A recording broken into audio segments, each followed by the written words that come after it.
এখন খুন খুব সহজ হয়ে গেছে, মারামারি খুব সহজ হয়ে গেছে। হ্যাঁ, ভাই ভাইকে হত্যা করতেছে, ছেলে বাবাকে হত্যা করতেছে, বোন বোনের সাথে ভাইয়ের দ্বন্দ্ব, ভাই বোন মারামারি, প্রতিবেশী মেয়ে নিয়ে, সম্পত্তি নিয়ে, মাদক নিয়ে, কিশোর গ্যাং নিয়ে, কত কি হচ্ছে এখন। মানুষের জীবন সস্তা হয়ে যাচ্ছে না এখন। আল্লাহ পাক এগুলো কিয়ামতের আলামত। নবী সাল্লাল্লাহু আলাইহি ওয়াসাল্লাম বলেছেন ওয়াল হারাজ, কিয়ামতের আগে আগে হারাজ বাড়বে। হারাজ, সাহাবীরা বলছেন মাল হারাজ, হারাজ কি ইয়া রাসূলুল্লাহ? তিনি বলছেন আল কতল, আল কতল, গণহত্যা বাড়বে, গণহত্যা। কিয়ামতের আগে আগে খালি গণহত্যা বাড়বে। দেখছেন না এখন সারা বিশ্বের দিকে তাকায় দেখেন। আর আল্লাহ পাক কোরআনে কি বলছেন? যদি কোনো মানুষ একজন মানুষের জীবন বাঁচায়, সে যেন পুরো মানব জাতিকে বাঁচালো। এত পছন্দ আল্লাহর কাছে জীবন বাঁচানো। আর কেউ যদি কোনো মানুষকে অন্যায়ভাবে হত্যা করে, সে যেন পুরো মানব জাতিকে হত্যা করবে। আল্লাহ আমাদেরকে হেফাজত করুন। যাই হোক, এই আদ এবং সামুদ জাতিকে আল্লাহ পাক ধ্বংস করলেন। এখন সামুদ জাতিকে ধ্বংস করলেন কেন? অহংকারের কারণে, কুফর শিরকের কারণে এবং মানুষকে পিটানোর কারণে। আল্লাহ বলছেন ওদেরকে ধ্বংস করেছি কি দিয়ে? সাইহাতান ওয়াহিদা। এটা ভালো করে মনে রাখবেন, সাইহাতান ওয়াহিদা মানে একটা শব্দ দিয়ে, প্রচন্ড দ্রুম একটা শব্দ, খালি এই এক শব্দে সবার কানের পর্দা ফেটে ফুটে জান বের হয়ে গেছে। আল্লাহু আকবার। এক শব্দে মানে ওদেরকে আলটিমেটাম দেওয়া হয়েছিল, তোমরা কি ফিরে আসবে? ওরা বলছে যে কি শাস্তি আসো নিয়ে আসো। তখন আল্লাহ পাক বলছেন 3 দিন সময় দিচ্ছি, 3 দিন যা করার করে নাও। এই 3 দিন যে আল্লাহ সময় দিয়েছেন, এই 3 দিনে ওরা তওবা করে ফিরে আসে নাই, বরং এই 3 দিন ভোগ বিলাস করেছে, একদম পশু জবাই করেছে, খেয়েছে, মেয়েদেরকে নাচিয়েছে, মদ পান করেছে। 3 দিন ভোগ বিলাস ফুর্তি করেছে। মানে দু হাতে চাপাও হাত পেতে নাও, এরকম চিন্তা। যা আছে এখন লুটে খাও, পরেরটা পরে দেখা যাবে। এই চেতনা আমাদের মধ্যে আছে না অনেকের মধ্যে? যা আছে এখন ভোগ করে নাও, কালকে যা হবে দেখা যাবে। হ্যাঁ, কালকে যা হবে দেখা যাবে, এখন যা আছে নাও ভোগ করো। এই চিন্তা ছিল ওই 3 দিন সামুদ জাতির। ওরা ভোগ বিলাসে লিপ্ত হলো। হঠাৎ সকালবেলা ত্রুম শব্দ, পুরো বিশ্ব, ওদের পুরো রাষ্ট্রটা কেঁপে উঠলো এবং সবগুলো মারা গেল। একটা শব্দে সব মারা গেল। সূরা কমার পরে দেখেন, সাইহাতান ওয়াহিদা, একটা মাত্র শব্দ দিয়ে আল্লাহ ধ্বংস করেছেন। তার মানে আল্লাহ ধ্বংস করলেন পানি দিয়ে, আল্লাহ ধ্বংস করলেন বাতাস দিয়ে, এবার ধ্বংস করলেন শব্দ দিয়ে, বিদ্যুতের শব্দ দিয়ে। কেন ধ্বংস করলেন? পাপগুলো মনে রাখবেন, অহংকার, কুফর, শিরিক, আর কি হিংসা। তারপরে বললাম এই যে কি মানুষকে মারা, হ্যাঁ, শয়তানের তাবেদারি, মানুষকে মারা, এগুলো মনে রাখবেন। পাপগুলো মনে রাখতে হবে মাথার মধ্যে, কোন কোন পাপ, এবং এগুলো থেকে বাঁচতে হবে আমাদের ইনশাআল্লাহ। আর একটু সামনে যাই, বিরক্ত হচ্ছেন নাকি? আচ্ছা, আলোচনা একটু লম্বা হলো, সমস্যা আছে? আচ্ছা, এখন সামনে আসি। এরপরে আসছে একটা বিশেষ জাতি, তার নাম লুত। কি নাম? নাম শুনছেন আগে? আচ্ছা, এই কম আবার আজীব ও কম, আজীব মানে এ কম এমন কম, এরকম কম পৃথিবীতে জীবনে ছিলও না, আসেও নাই। সূরা আনকাবুতে আল্লাহ পাক বলছেন ওয়ালুতান, লূত আলাইহিস সালামের কথা। ইয ক্বালা লিকওমিহি, যখন সে তার কওমকে বলল, হে আমার কওম, তোমরা কি এমন পাপ করতে যাচ্ছ যে পাপ এই মহাবিশ্বের জীবনেও কেউ কখনো করে নাই? আইন্নাকুম লাতাতুনা রিজাল, তোমরা কি পুরুষের কাছে যাচ্ছ যৌন তৃপ্তি নেওয়ার জন্য? আস্তাগফিরুল্লাহ। ওয়া তাকতাউনা সাবিল, আর ডাকাতি করছো রাস্তার মধ্যে। রাস্তার মধ্যে ডাকাতি করতো, আর পুরুষে পুরুষে জেনা করতো। বলেন নাউজুবিল্লাহ। এমন একটা অবস্থা, মানে এমন একটা অবস্থা যে আল্লাহ পাক ওদেরকে শাস্তি দেওয়ার জন্য 2 জন ফেরেশতাকে পাঠিয়েছেন। একজনের নাম জিবরাইল আলাইহিস সালাম, একজন হচ্ছে মিকাইল আলাইহিস সালাম। এখন তারা এসেছেন লূত আলাইহিস সালামের বাসায় কিসের রূপ ধরে? সুন্দর বালকের রূপ ধরে। ছোট ছোট বালক দেখতে সুন্দর লাগে না? ছোট ছোট কচি কাঁচা বালক দেখতে সুন্দর লাগে না? তো এই রূপ ধরে 2 জন ফেরেশতা আসছেন, উদ্দেশ্য এদেরকে শাস্তি দিবে। এখন এরা কি করছে জানেন? এরা লূত আলাইহিস সালামের বাসায় গেছে। বাসায় গিয়ে বলছে তোমার ওই যে মেহমান, ওদেরকে নিতে আসছি। এবার লূত আলাইহিস সালাম বলছেন যে হা উলাই বানাতি ইন কুনতুম ফাইলিন, আরে তোমরা যদি চাও আমার মেয়েদের মধ্যে আমার মেয়েদেরকে বিয়ে করে নাও, পারলে তোমরা আমার মেয়েদেরকে প্রয়োজনে বিয়ে করে নাও, আমার মেহমানদের সামনে আমাকে অপমানিত করো না। আলাইসা মিনকুম রাজুলুন রশিদ, তোমাদের মধ্যে কি একজন ভালো মানুষও বাকি নাই? এখন এদেরকেও তোমরা চাচ্ছ যৌনতা নিবারণ করার জন্য? আলাইসা মিনকুম রাজুলুন রশিদ, তোমাদের মধ্যে কি একটা ভালো মানুষও বাকি নাই? তখন এরা বলছে, লূত আলাইহিস সালাম কওম বলছে যে তুমি তো খুব ভালো করেই জানো, ওয়া ইন্নাকা লাতা'লামু মা নুরিদ, তুমি তো খুব ভালো করেই জানো যে আমরা আসলে কি চাচ্ছি। তোমার মেয়েদের ব্যাপারে আমাদের কোনো আগ্রহ নাই, তোমার মেয়েদের ব্যাপারে আমাদের কোনো আগ্রহ নাই, আমরা এই ছেলেগুলোকে চাচ্ছি। নাউজুবিল্লাহ। চিন্তা করতে পারেন? এবার ফেরেশতা 2 জন বলছেন যে লূত তুমি চিন্তা করো না, তারা তোমার কাছে আসতে পারবে না। তাদেরকে ইন্না মাউইদাহুমুস সুবহ, তাদেরকে সকাল পর্যন্ত সময় দেয়া হয়েছে। আলাইসা সুবহু বিকরিব, সকাল কি কাছে নয়? আল্লাহ বলেন। সকালবেলা লূত আলাইহিস সালাম তার পরিবারকে নিয়ে বেরিয়ে গেলেন কিন্তু তার স্ত্রী সে কিন্তু কাফের ছিল, সে ধ্বংস হয়ে গেল। লূত আলাইহিস সালাম চলে যাচ্ছেন, ফেরেশতারা বলছেন ফিরেও তাকাবে না পিছনে, কি হচ্ছে। এবার আল্লাহ পাক এমন শাস্তি দিলেন, দেখেন এই যে জমিনটা, এই জমিনটাকে আল্লাহ পাক ওই ফেরেশতাদের পাখা দিয়ে উঠিয়ে আসমানে উঠালেন। চিন্তা করেন, জমিন উঠে গেছে কোথায়? আসমানে।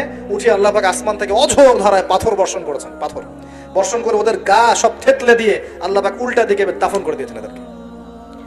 আল্লাহু আকবার। এটা আপনি ইন্টারনেট সার্চ করলে দেখতে পারবেন যে জর্ডান একটা জায়গা আছে, ওই জর্ডানের আশপাশে এই কওমে লূত থাকতো। ডেড সি, মৃত সাগর নামে একটা জায়গা আছে, ওখানে ওই জায়গাতেই তারা বসবাস করতো, আরবের কাছাকাছি। আল্লাহ পাক বলছেন তোমরা তো দেখতে পারো ওরা ওদের অবস্থা কি হয়েছে, তোমাদের কাছেই আছে, বাড়ির কাছেই। কেন হলো এই পাপ? কেন হলো শাস্তি? কোন পাপের কারণে? শিরক কুফর তো আছেই, তার উপরে স্পেশাল পাপ কি? সমকামিতা। কি পাপ? এই সমকামিতা উম্মতে মুহাম্মাদের মধ্যে ছড়িয়ে পড়ছে কিনা? আল্লাহু আকবার। আপনাদের শহরগুলোতে আস্তে আস্তে সমকামিতা ছড়িয়ে পড়ছে ভিতরে ভিতরে, এবং আল্লাহর আযাব বেশি দূর বাকি নাই। আমার কাছে মনে হয় আল্লাহর আযাব আসতে বেশি বাকি নাই, আসার মতো যোগ্য আমরা আগেই হয়েছি। এখন যেটা টিকে আছে আল্লাহর রহমতে টিকে আছে। যদি আল্লাহ পাক কোনোদিন যাররা পরিমাণ শাস্তি প্রদান করতে চান, তাহলে আমাদের কারো রক্ষা থাকবে না। থাকবে? সমকামিতা ছড়িয়ে পড়ছে, সারা বিশ্ব জুড়ে ছড়িয়ে পড়ছে। অনলাইনে এগুলোকে উস্কে দেওয়া হচ্ছে, অফলাইনে এগুলো নিয়ে আন্দোলন হচ্ছে। তারা এখন অধিকার চাচ্ছে, তাদের রেইনবো ফ্ল্যাগ আছে, 7 রঙের ফ্ল্যাগ, ওদের আইডেন্টিটি। তারপরে বিভিন্ন জায়গায় সমকামিতার পাঠও দেওয়া হচ্ছে। সুবহানাল্লাহ। হ্যাঁ, বইপত্রগুলো তো সমকামিতার পাঠও চলে আসতেছে। মানে এগুলোকে বাক স্বাধীনতা বলা হচ্ছে এখন। না, এটা বাক না, বলে ব্যক্তি স্বাধীনতা। কি বলে? ব্যক্তি স্বাধীনতা। আস্তাগফিরুল্লাহ। তো দেখুন, এটা এমন পাপ যে পাপ সম্পর্কে নবীজি সতর্ক করেছিলেন। তিনি বলেছিলেন যে আমার উম্মতের উপরে আমি যে কয়েকটা পাপের ব্যাপারে বেশি ভয় পাই, তার একটা হচ্ছে শিরকের পাপ। আমার উম্মত মূর্তি পূজা করবে, আমি ভয় পাই তাদের উপরে শিরকে খফি, গোপন শিরকের পাপ, যে মানুষ এজন্য নামাজ পড়বে, অন্য তাকে ভালো বলবে, এজন্য আমি ভয় পাই। আমার উম্মতের সমকামিতা, আমার উম্মতের সমকামিতা ছড়িয়ে পড়বে। পড়েছে কি পড়ে নাই? শাস্তি আসবে কি না এখন? তাহলে আরো সামনে যান। ফেরাউন এবং তার দলবলকে আল্লাহ পাক ডুবিয়ে মেরেছেন, মারেছেন না? কি পাপের কারণে? অহংকার। সে বলেছিল আনা রব্বুকুমুল আলা, আমি তোমাদের মহান রব। কে বলেছিল? আমি তোমাদের মহান রব। কে বলেছিল? ফেরাউন। আনা রব্বুকুমুল আলা। আল্লাহ পাক শুধু তাকে না, তার পুরো দলবলকে ধসিয়ে দিয়েছেন। কোথায়? এই লোহিত সাগরে ডুবিয়ে মেরেছেন। কওমে মাদিয়ান। কি নাম? এই মাদিয়ান কওমের সাথে আমাদের এখনকার এই সমকালীন প্রেক্ষাপটটা জড়িত আছে। কওমে মাদিয়ান নামে একটা কওম ছিল, যে কওম আদ জাদি সামুদ জাদির পরে এসেছে। মুসা আলাইহিস সালামের সমসাময়িক সময়ে তারা পৃথিবীতে ছিল। এবং এই মাদিয়ান কওম সম্পর্কে আল্লাহ পাক বলছেন সূরা আনকাবুতে এবং অন্যান্য সূরায় 4টা আয়াত বলছেন। কয়টা আয়াত? এই 4টা আয়াত আল্লাহ পাক বলছেন ফাকাযযাবুহু, এই কওম শুআয়ব আলাইহিস সালামকে অস্বীকার করলো। ফাআখাযাতহুমুর রাজফাতু ফাসবাহু ফি দারিহিম জাসিমিন। আল্লাহ বললেন এই কওমে মাদিয়ান শুআয়ব আলাইহিস সালামকে অস্বীকার করলো এবং তাদেরকে পেয়ে বসলো একটা ভূমিকম্প। কি পেয়ে বসলো? পৃথিবীর ইতিহাসে সর্বপ্রথম যে কওমকে ভূমিকম্প দিয়ে ধ্বংস করা হয়েছে তার নাম কওমে মাদিয়ান। কি নাম? কওমে মাদিয়ান। প্রশ্ন হচ্ছে কেন ভূমিকম্পের শাস্তি আসলো? উত্তর, আল্লাহ পাক ওদের কয়েকটা পাপ বলছেন। এক নাম্বার আল্লাহ ওদেরকে বলছেন ওয়াজিনু বিল কিসতাসিল মুস্তাকিম, তোমরা ওজনে সঠিকভাবে মাপ দিবে। কওমে মাদিয়ান এই মাপে কম দেওয়ার একটা পাপের কারণে ভূমিকম্পের শাস্তি এসেছে। কোরআন কথা বলছে। এই সমস্যা সমাজে আছে কি নাই?